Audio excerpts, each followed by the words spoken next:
Hello everybody, welcome to TNC. This is Vikas और आज मैं आपके लिए लेके आया हूं फ्यूचर परफेक्ट टेंस। और हम इसके साथ प्रेजेंट इंडेफिनिट टेंस का किस तरीके से यूज करते हैं इसके साथ हम वो भी पढ़ने वाले हैं। तो ये वीडियो बहुत ही ज्यादा इंटरेस्टिंग होने वाली है, सो प्लीज बने रहिए हमारे साथ लास्ट तक।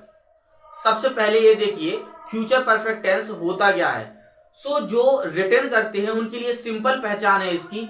जब सेंटेंस की मेन वर्ब में आपको चुका होगा, चुकी होगी, चुके होंगे, इस तरीके के जो वर्ड्स मिल जाते हैं तो वो फ्यूचर परफेक्ट टेंस होता है। सिंपल देखिए, चुका होगा, चुकी होगी, चुके होंगे, चुका हूंगा, इस तरीके के जो वर्ड्स आते हैं आपके मेन वर्ब में सेंटेंस की, तो वो फ्यूचर परफेक्ट टेंस होता है। बट जो भी स्पीकिंग सीखना चाहते हैं, इंग्लिश बोलना चाहते हैं, उनके लिए थोड़ा सा डिफरेंट पैटर्न है। देखिए थोड़ा सा, जब कोई काम आप पास्ट में शुरू करते हो या फिर प्रेजेंट में शुरू करते हो, और वो काम आप कब तक कर लेते हो, फ्यूचर में किसी पॉइंट ऑफ टाइम तक खत्म कर लेते हो, मतलब पूरा कर देते हो उस काम को, तो ऐसे सेंटेंसेस में आप फ्यूचर परफेक्ट टेंस का यूज करोगे और इसी तरीके का स्ट्रक्चर यूज करोगे। स्ट्रक्चर में बताने वाला हूं, थोड़ा सा यहां देखिए, हैव अ लुक। जब कोई काम आपने यहां से पास्ट से शुरू किया, यहां से शुरू किया आपने, और या फिर यहां से शुरू किया, देखो अगर पास्ट से शुरू किया तो एक प्रेजेंट से जाएगा, एक फ्यूचर में किसी पॉइंट ऑफ टाइम तक जाएगा, या पॉइंट ऑफ टाइम पर आप इस काम को खत्म कर लेते हो तो वो फ्यूचर परफेक्ट टेंस कहलाता है। इस तरीके से देखिए, जैसे देखिए, I will have completed this video by 10। कहने का मतलब, अगर मैं ये वीडियो अभी बना रहा हूं, मैं बोलता हूं मैं 10 बजे तक ये वीडियो खत्म कर चुका हूंगा। इस तरीके से जो आते हैं सेंटेंस कि मैं फ्यूचर में किसी टाइम पर मैं कोई भी काम खत्म कर लेता हूं, तो फ्यूचर परफेक्ट टेंस कहलाता है। या फिर आप कोई काम प्रेजेंट से शुरू करते हो, यहाँ पर देखिए प्रेजेंट से आप काम कोई भी शुरू करते हो और फ्यूचर में किसी पॉइंट ऑफ टाइम पर आप पूरा खत्म कर लेते हो वो काम, तो ऐसे सेंटेंसेस को आप फ्यूचर परफेक्ट टेंस कहते हैं। देखिए एक एग्जांपल, उससे सारा डाउट्स क्लियर हो जाएंगे। यहाँ पर एक सेंटेंस लिखा है, I will have completed this video by 10, मतलब मैं ये वीडियो 10 बजे तक खत्म कर चुका हूंगा, है ना। बाय 10 लिखा है, टाइम है आपका, है ना, क्या है, टाइम है ना, टिल 10 o'clock, इस तरीके से भी आप लिख सकते हो या बोल सकते हो। तो सबसे पहले इसकी हेल्पिंग वर्ब देखिए, इसकी हेल्पिंग वर्ब होती है विल और शैल। वेट, इसकी हेल्पिंग वर्ब होती है will have and shall have. वैसे ये जो फ्यूचर कॉन्टिन्यूअस टेंस मैंने पढ़ाया था उसमें क्या था, विल बी और शैल बी। सो उसमें कुछ नहीं है, बी की जगह पर आपने हैव का यूज करना है, बस इस तरीके से। अब यहाँ पे देखिए सब्जेक्ट प्लस हेल्पिंग वर्ब का कॉन्स्ट्रक्शन देखिए, किस तरीके से बोलोगे आप, किस तरीके से प्रोनाउंस करोगे। आई विल, इसको कैसे बोलोगे, आइल, क्या बोलोगे, आइल। ऐसे ही और विल को कैसे बोलोगे, हिल। सो आई हैव, हिल हैव, इस तरीके से आने वाला है। और जो विल और नॉट, शैल और नॉट, इस तरीके का कॉन्स्ट्रक्शन किस तरीके से होगा, विल और नॉट का होगा वॉन्ट, शैल और नॉट का क्या होगा, शेंट। सो कहने का मतलब ये है कि आप जब हेल्पिंग वर्ब यूज करते हो तो विल का भी यूज कर सकते हो और शैल का भी यूज कर सकते हो। बट मॉडर्न इंग्लिश में आजकल हम लोग सबसे ज्यादा विल का यूज करते हैं, जो नेटिव स्पीकर्स हैं वो ज्यादातर विल का यूज करते हैं, तो हम भी विल का ही यूज करेंगे। बट रिटन में आप शैल भी यूज कर सकते हो, है ना, और स्पीकिंग में भी शैल कर सकते हो, बट कोई दिक्कत नहीं है ना। देखिए इसका स्ट्रक्चर थोड़ा सा देख लीजिए। सबसे पहले हम सब्जेक्ट लिखेंगे, एस बी ओ, सेम होता है, कोई भी सेंटेंस हो आपका, एक्टिव एस वी और ओ, इस फॉर्मूले पे चलने वाला है आपका, है ना, या रूल बोलो, फॉर्मूला, कुछ भी बोलो। अब देखिए सब्जेक्ट हेल्पिंग वर्ब, V3 का यूज होने वाला है इसमें, वर्ब की थर्ड फॉर्म का यूज होगा इसमें, ऑब्जेक्ट फिर अदर सेंटेंस आएगा इस तरीके से। और आपको पता है जब भी हेल्पिंग वर्ब के 2 पार्ट्स होते हैं तो जो नॉट आता है नेगेटिव सेंटेंस में, वो हेल्पिंग वर्ब के दोनों पार्ट्स के बीच में आ जाता है, इस तरीके से, will plus not plus have, इस तरीके से आएगा, विल नॉट हैव। सो इसका कॉन्स्ट्रक्शन क्या होगा, वॉन्ट हैव, इस तरीके से। आगे हम सेंटेंस देखते हैं, थोड़ा एग्जांपल, इसको ध्यान से देखिए, I will have completed this video by 10। इसी सेंटेंस को अगर आप नेगेटिव बनाते हो तो किस तरीके से बनाओगे, इसमें विल और इसमें नॉट ऐड कर दोगे, I will not have completed this video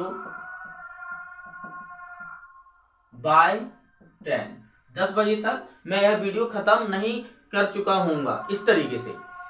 इसका जो विल और नॉट है, इसका कॉन्स्ट्रक्शन किस तरीके से आप बोल सकते हो, वॉन्ट भी बोल सकते हो, वॉन्ट इस तरीके से बोल सकते हो। So I won't have completed this video by 10, इस तरीके से। अगर कोई आपका इंटरोगेटिव सेंटेंस आ जाए, इंटरोगेटिव का क्या स्ट्रक्चर होता है, इसमें जो हेल्पिंग वर्ब होती है वो सबसे पहले आ जाती है।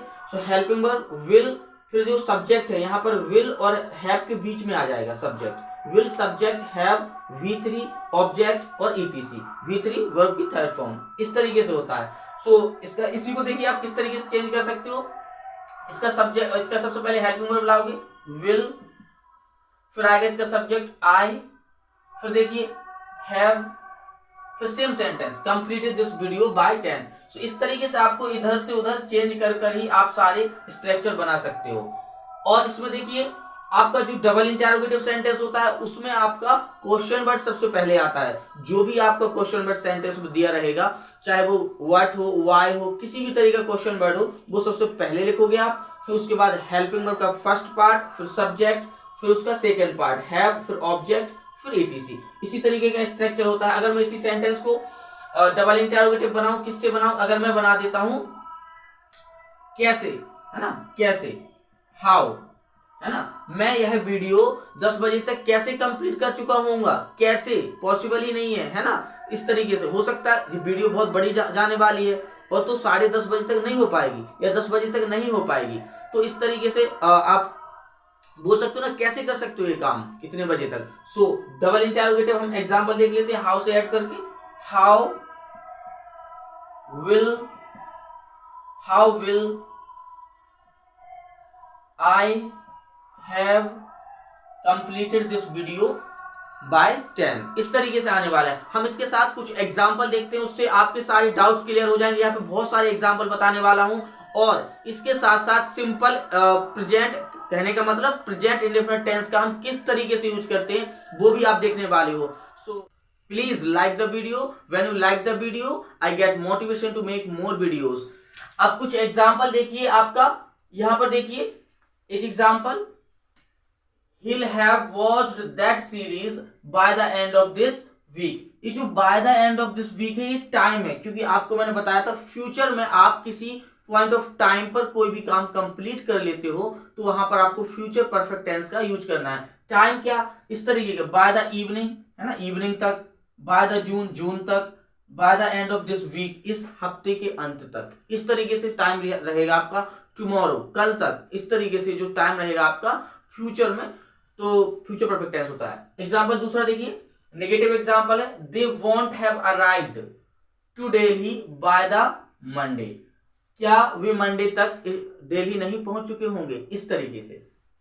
एक और देखिए आपका इंटरोगेटिव प्लस नेगेटिव है, इंटरोगेटिव प्लस नेगेटिव, विल और नॉट को मैंने एक साथ कर दिया है। Want they completed that project by the end of this year, इस तरीके से। क्या वे उस प्रोजेक्ट को, वो वाला प्रोजेक्ट, उस प्रोजेक्ट को कंप्लीट नहीं कर चुके होंगे bye the end of this year, है ना, इस साल के अंत तक। और देखिए एक एग्जांपल डबल इंटरोगेटिव है, how he'll have been an IAS officer by the end of July, इस तरीके से आएगा। इसका क्या मतलब हुआ आपका, वह जुलाई के लास्ट तक कैसे एक IAS ऑफिसर बन चुका होगा, इस तरीके से आएगा। और अभी हम सिंपल प्रेजेंट का यूज किस तरीके से करने वाले हैं इसमें, वो भी देखने वाले हैं। सो देखिए कुछ एग्जांपल और उसके भी देख लीजिए, तो आपके सारे डाउट्स भी क्लियर हो जाएंगे फ्यूचर परफेक्ट को लेकर। अब हम देखने वाले हैं फ्यूचर परफेक्ट टेंस में हम प्रेजेंट इंडेफिनिट टेंस का किस तरीके से यूज करते हैं। ये बहुत ही इंटरेस्टिंग टॉपिक है। देखिए इसमें दो तरीके की सिचुएशन रहेगी, इसमें सेंटेंस में जो काम दो तरीके से होगा काम, इसमें जो काम पहले होता है, याद रखना, जो काम पहले होता है उसमें आप फ्यूचर परफेक्ट टेंस का यूज करने वाले हो, और जो काम बाद में हो रहा आपका उसमें आप प्रेजेंट इंडेफिनिट टेंस का यूज करने वाले हो। इसको देखिए एग्जांपल के थ्रू आपको सारा क्लियर हो जाएगा। यहां पे एग्जांपल देखिए आप, he'll have talked to Mohan when you come here, है ना। मैं मोहन से बात कर चुका होऊंगा, मैं मोहन से बात कर चुका होऊंगा जब तुम यहां आओगे।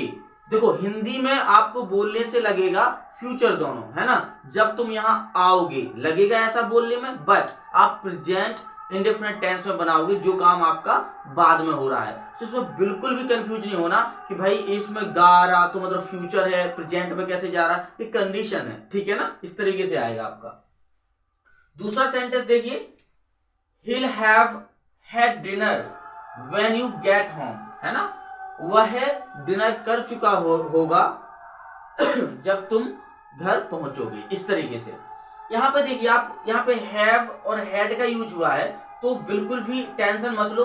जो हैव है ये तो हेल्पिंग वर्ब का पार्ट है, लेकिन जो हैड है वो वर्ब है।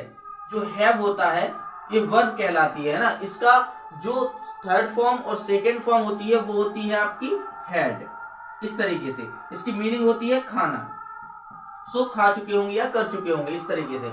सो हैड इसकी थर्ड फॉर्म है, इसलिए यहाँ पर हैड आया। देखिए एक नेगेटिव एग्जांपल भी देखिए, we won't have clear this exam before we meet you, मतलब हम यह एग्जाम क्लियर नहीं कर चुके होंगे तुमसे मिलने से पहले, इस तरीके से। एक नेगेटिव प्लस इंटरोगेटिव एग्जांपल भी देखिए, want they have learned this lesson before he teaches, क्या वे यह लेसन याद नहीं कर चुके होंगे बिफोर ही टीचेस, मतलब उसके पढ़ाने से पहले। और एक एग्जांपल देखिए, will he have spoiled his life before he meets you, क्या वह अपनी लाइफ बर्बाद कर चुका होगा बिफोर ही मीट्स यू, उससे तुमसे मिलने से पहले, इस तरीके से आएगा। अगर आपको ये वीडियो बहुत पसंद आ रही है तो इसको लाइक कर दीजिए और शेयर कर दीजिए और मेरा चैनल सब्सक्राइब जरूर कर लीजिए।